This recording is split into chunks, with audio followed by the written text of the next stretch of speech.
welcome to Sinomania. Penny for a spool of thread, a penny for a needle. That's the way the money goes. Pop goes the market. Chinese markets popped Monday with the benchmark Shanghai Composite closing June 4 at 3,670.40, down over 8.25%, second biggest drop of the 21st century, taking the index back to late April levels and down over 15% from its recent record high. Once again, B shares, those available only to foreign investors, slid sharply, indicating possible cooling of overseas investor excitement in Chinese markets. The number of new B shares accounts declined significantly starting May 24. Along with the sudden selling in Shanghai come the inevitable rumors about tax changes and competing efforts to encourage and dampen market activities.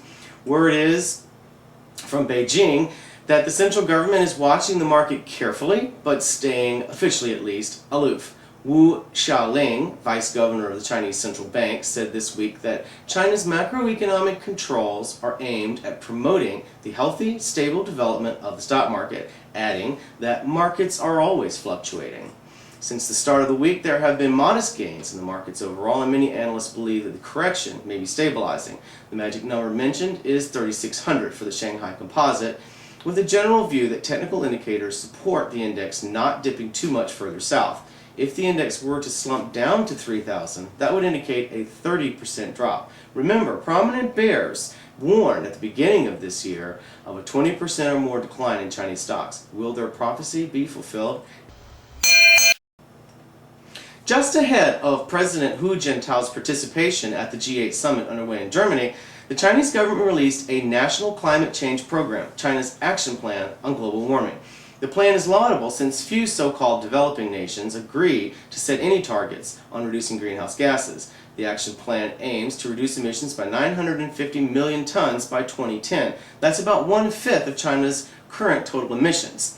This reduction amount will be accomplished by adding new generating capacity in primarily hydropower, but also biomass energy, nuclear power, greater efficiency at thermal power plants, and by using coal bed methane. These efforts show where state investment will likely be focused, and there may be important markets for foreign producers of power generation and transmission technologies. There will be tax law changes to encourage the use of energy-saving technology, and a hint of flexibility in China's currently subsidized oil and gas prices. China's new action plan on climate change is a sign that the Beijing government is trying to do something about the incredible pollution problems in China today. In Jiangsu province, just north of Shanghai, Taihu Lake, one of the 3 largest lakes in China, is suffering a major algae bloom that has fouled the water and endangered the drinking supply of millions. Hardest hit is the city of Wuxi, and partially to blame are certain industries for discharging phosphorus and other dangerous waste into the lake.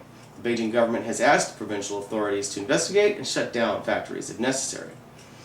The war on internet cafes continues with a new national directive appearing on May 30 that industry and commerce bureaus at all levels must not license any new internet cafes in 2007. Many of the existing internet businesses are being investigated for renting licenses and not following the new requirement to record customer IDs. In Xi'an, I found numerous internet cafes shuttered and was informed that they were shut down over morals issues, specifically to discourage young males from playing war games, watching pornography, and gambling. Anyone who's been in an internet cafe in China knows that there is little actual internet surfing going on, let alone reading dissident websites, as it is all about video games, particularly war games. And the day of the internet cafe may be waning as increasingly urban Chinese now have internet access at home. There are around 125 million Chinese internet users, and 2/3 of them have broadband. China will supplant the USA in a few years as the world's largest internet population. In the wake of a new food-related safety problem, tainted toothpaste exported to countries around the world, the Beijing government announced Tuesday a 5-year plan to increase inspections and tests on exported food, and is cooperating with U.S. authorities in investigations currently underway. The various tainted food reports have resulted in a spate of rumors around the country. These rumors typically spread by text messaging among the hundreds of millions of Chinese with mobile phones. and are capable of damaging entire markets for products. False stories that bananas from Hainan Island in far southern China contain a dangerous virus have ruined the market for bananas, for example. And will professional baseball conquer China? American Major League Baseball execs just came back from a tour of Shanghai, Tianjin, Xi'an, and Beijing, where they looked at facilities ranging from a 12,000-seat field in Xi'an to the similar-sized venue under construction in Beijing for next summer's Olympics. There is talk of creating a baseball academy and bringing some U.S. teams for exhibition play next year. MLB has an uphill climb, though, in a nation dominated by basketball and soccer. I'll see you next time.